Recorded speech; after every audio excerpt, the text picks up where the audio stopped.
Duke Tobin is in charge of acquiring and accumulating the talent. And I said this to you on the Growler, so I don't want to redo the entire segment. This is as pissed as I've been at him as a fan. Yeah. Right? And I feel like for the first time ever, he is squarely in the public's crosshairs. Yeah. Yeah, I agree. Now, fans being upset with a coach does not necessarily translate to their proverbial seat being hot. But you get the sense with Duke that the ground is maybe not as firm as it has been. Is that a good way of putting it?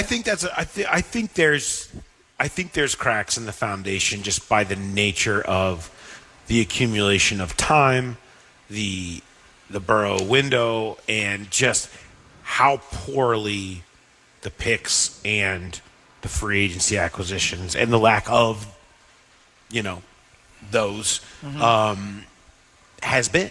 And so I think that you're at a point now where I don't ever feel like I wouldn't even use the word likely, not at all.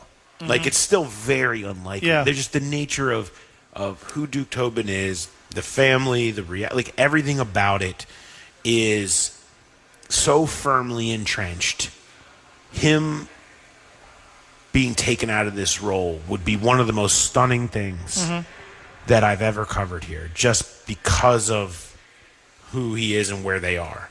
That said, it feels shakier than ever. And like you said, the fans have him more in the crosshairs because he's the one that belongs in the crosshairs. There was a sort of war waged, right, between Lou Anarumo and kind of felt like Lou Anarumo and Duke Tobin. Like it's the players, no, it's the coaching, right? And so it felt like there was these two sides. And then if you were going to come out of that and one side looks clearly right, and it's the man in Indianapolis, I think everyone looks around and says, how is this still going on? Maybe it was all of these players that have come in. Maybe it's philosophy. Maybe it's whatever it is. Like it inevitably right now feels more like it has fallen on him than ever. But, it's just such a patient place, and it's so different than anywhere else that it's really hard to foresee that. But, yeah, I think it feels like there's a little bit of those cracks that maybe haven't even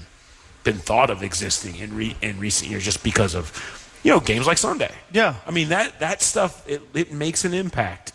And the accumulation of it now over 3 years of this defense being terrible because of all of these missed picks and bad free agent decisions directly, you can't avoid that to a certain point.